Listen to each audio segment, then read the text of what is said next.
우크라이나의 유럽 최대의 원자력 발전소가 폭발하면서 미국이 유럽 원전 사업에 한국을 불러들인 이유가 나와 주목을 끌고 있습니다. 국토전략부의 좋아요 버튼과 댓글을 달아주시면 이번 한층 거대한 행운이 이다. 우크라이나에서 또다시 원전이 폭파됐습니다. 1986년 4월 26일 우크라이나 체르노빌에서 인류 역사상 가장 충격적인 원자력 발전소 사고가 있었습니다. 그런데 또다시 러시아군에 의한 의도적인 공격으로 원자력 발전소가 폭파된 것입니다. 자포리자 원전은 세계 최대의 흑토평원인 체르노젬의 서쪽에 위치하고 있습니다. 세계 최대의 곡창지대 중 한 곳에 위치한 이 원전은 편서풍을 타고 방사능이 유출될 경우 체르노젬의 흑토평원 전체가 방사능에 의해 오염되는 사상 초유의 사태가 초래될 수 있다는 충격적인 분석이 나오고 있습니다. 체르노젬은 러시아 대부분의 식량 생산을 담당하는 지역으로서 우크라이나뿐 아니라 러시아의 곡창지대이지만 이번 원전 폭파가 방사능 유출로 이어질 경우 러시아의 대기근 사태가 촉발될 수 있을 것이라는 충격적인 우려가 나옵니다. 이에 더 나아가 푸틴이 핵커튼을 잡고 만지작거리면서 여기에 또 우크라이나에 대한 핵공격에 나서게 될 경우 엄격한 체르노젬의 오염뿐 아니라 편서풍을 타고 모스크바 수도권의 방사능이 덮치게 되면서 러시아의 자폭 행위가 될 것으로 보입니다. 미국과 유럽연합 서방국 측에서는 이러한 사태에 앞서서 일찌감치 한국을 끌어들여 우크라이나 인접지대에서 진행되고 있는 작전이 이목을 집중하게 하고 있습니다. 지금 상황이 어떻게 돌아가고 있는지 5가지 뉴스를 살펴봅니다. 첫 번째, 유럽 원자력 대국의 몰락. 우크라이나는 유럽에서 가장 못 사는 유럽 내 최빈곤 국가이지만 유럽 5위의 원자력 생산 대국입니다. 친환경 에너지를 많이 생산하는 유럽에서 우크라이나의 위상은 매우 높습니다. 유럽에서 탈원전 추세에도 석탄 발전소 가동이 중지되면서 우크라이나의 유럽을 향한 전력 수출은 2013년도부터 꾸준히 성장해왔습니다. 때문에 우크라이나에서 생산하는 원자력 발전 전기 에너지는 주요 수출 효자 상품이었는데요. 하지만 우크라이나 원자력 발전소는 대부분 러시아에 종속돼 있습니다. 구소련 시절 러시아가 지은 원자력 발전소로 아직까지도 러시아로부터 부품이나 핵심 장비 시스템 소프트웨어 등을 수입해 다 쓰고 있습니다.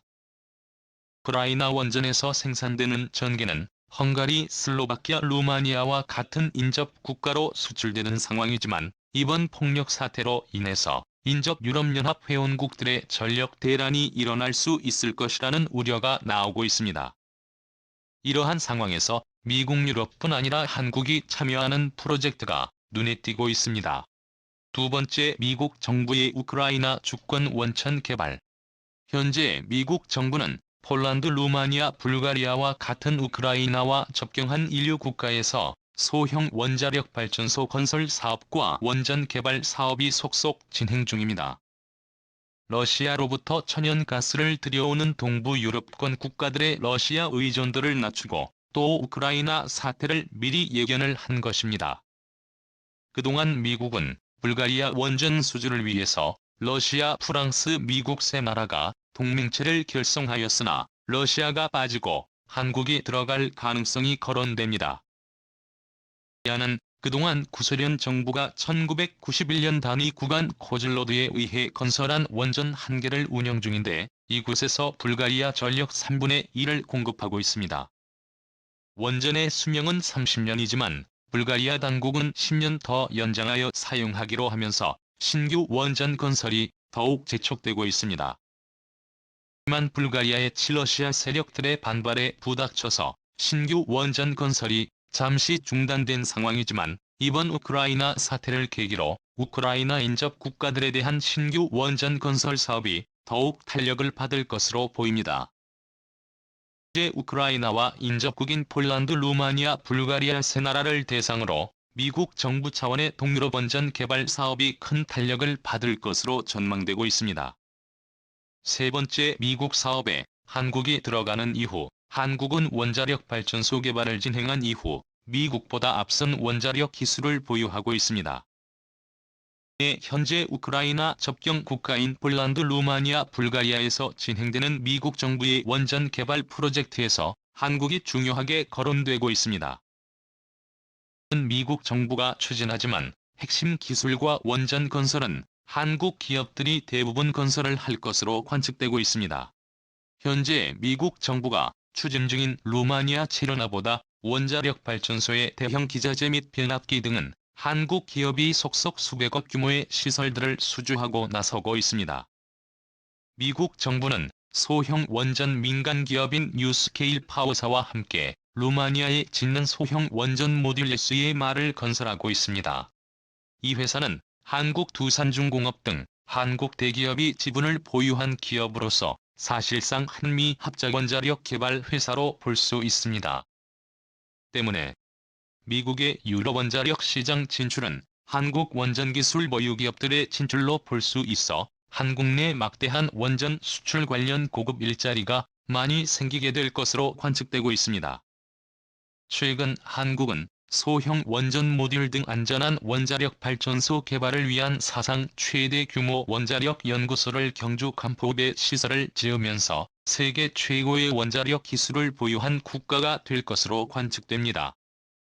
두 번째, 유럽 원전 건설 붐과 한국 국제 리더십 상승 전망. 유럽과 러시아를 이어주는 가스 파이프라인들이 이번 우크라이나 사태를 계기로 잠길 것으로 전망되고 있습니다. 최근 유럽연합 정부에서는 그동안 논란이 됐던 원자력 에너지와 천연가스를 결국 친환경 에너지 항목에 포함시켰습니다. 특히 값이 저렴하고 시설 투자가 필요 없는 러시아산 천연가스를 통한 에너지 생산을 더욱 늘릴 예정이었습니다. 러시아로서는 크게 이득이 될 만한 일이었으나 우크라이나 침공 사태로 천연가스 대신 원자력 발전이 유럽의 핵심 에너지 공급 정책이 될 것으로 관측됩니다. 특히 그동안 논란이 되었던 원자력 에너지가 친환경 에너지인가 아닌가의 문제가 세계적으로 논란이 됐었습니다. 유럽연합 정부에서 원자력 연구소를 어떤 에너지로 규정짓느냐에 따라서 세계의 원자력 발전 시장의 운명이 갈리우게 되기 때문입니다. 우크라이나 사태가 터지기 직전 유럽연합은 원자력 발전을 결국 친환경 투자로 인정을 하는 법안을 확정지었고 그린텍스도 노미 즉 녹색 분류 체계에 포함시킬 것을 발표하면서 세계 원자력 발전 업계에는 촉각을 곤두세우고 있습니다.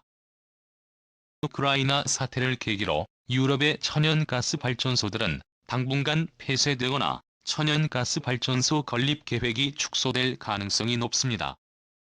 그 대신 원자력 발전소 건설 붐이 일어날 예정입니다. 유럽은 세계에서 가장 돈이 많은 나라들이 밀집해 있습니다. 최근 우크라이나 사태를 계기로 유럽연합이 더욱 결속하고 더욱 정부다운 모습을 보이고 있습니다. 그동안 유럽연합은 영국이 탈퇴함으로 인해서 유럽연합 정부가 꼭 필요한지 의구심이 있었던 상황이어서 유럽연합의 해체뿐 아니라 유로 경제권의 해체까지 될 뻔했습니다. 그러나 우크라이나 사태를 계기로 유로 경제권의 급속한 통합뿐 아니라 이러한 에너지 정책에 있어서 통합된 정책을 내놓을 것으로 전망되면서 유럽연합과 협력할 수 있는 민주주의 국가이자 선진국 함께 연합체가 부상하고 있습니다. 유럽연합 미국, 영국, 캐나다, 일본, 호주 그리고 한국 이렇게 2개 나라입니다.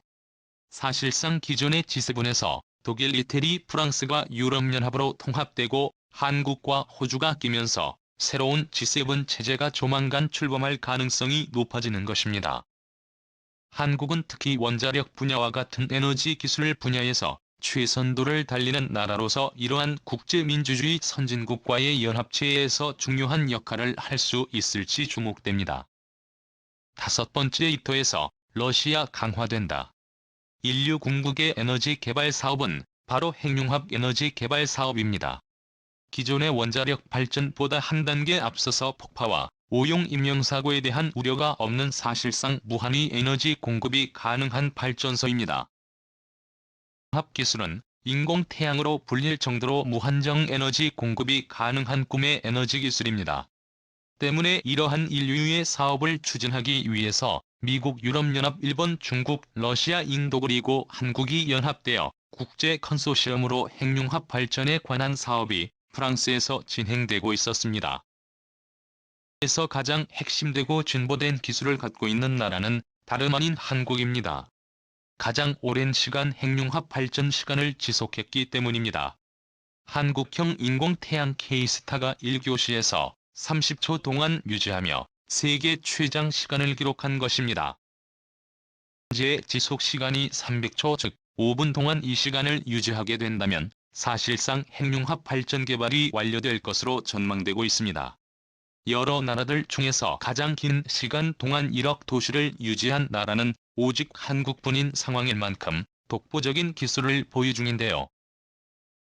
유럽, 영국에서는 5초 동안밖에 유지를 하고 있지 못하지만 사실상 한국이 가장 긴 시간을 보유하고 있는 것입니다. 무한정 전기 생산이 가능해지게 되면 인류의 많은 부분이 바뀌게 됩니다. 전기가 부족해서 하지 못했던 바닷물을 담수하여 공급하는 사업을 통해 전 지구의 사막지대를 푸르른 숲으로 가꿀 수 있으며 전기 에너지 사용 가격이 거의 0에 가까워지게 되어 인류의 생활 편의가 혁명적으로 바뀔 것으로 전망됩니다. 이터그룹에서는 러시아가 포함되어 있습니다. 그러나 이번 우크라이나 사태를 계기로 러시아가 빠지게 될 가능성이 생기면서 한국이 국제 핵융합 연구에 지분을 더욱 넓힐 수 있을지, 또 중국, 러시아, 인도와 같은 나라들이 포함되어 핵심 기술 공유를 꺼려했던 국가들 간의 협의체가 다시 구성될 것으로 전망되면서 세계 핵융합 발전 기술이 더욱 진보될 수 있을지 주목됩니다. 유럽의 통일된 에너지 공급 정책이 점점 가시화되면서 세계에서 가장 높은 원자력 발전소 건설 기술을 보유한 대한민국이 유럽 원전 개발 시장에서 독보적인 입지를 차지하게 될지 주목됩니다. 국토전략TV 오늘은 이것으로 마칩니다. 시청해주셔서 감사합니다. 와 한국이 세계를 이끌어가는 세계 두 개 나라라니 감회가 새롭네요. 민주주의 기술과 국방력의 발전을 위해 더욱 노력해야겠습니다. 유익하게 보셨다면 좋아요와 구독 알림 설정 그리고 댓글을 남겨주세요.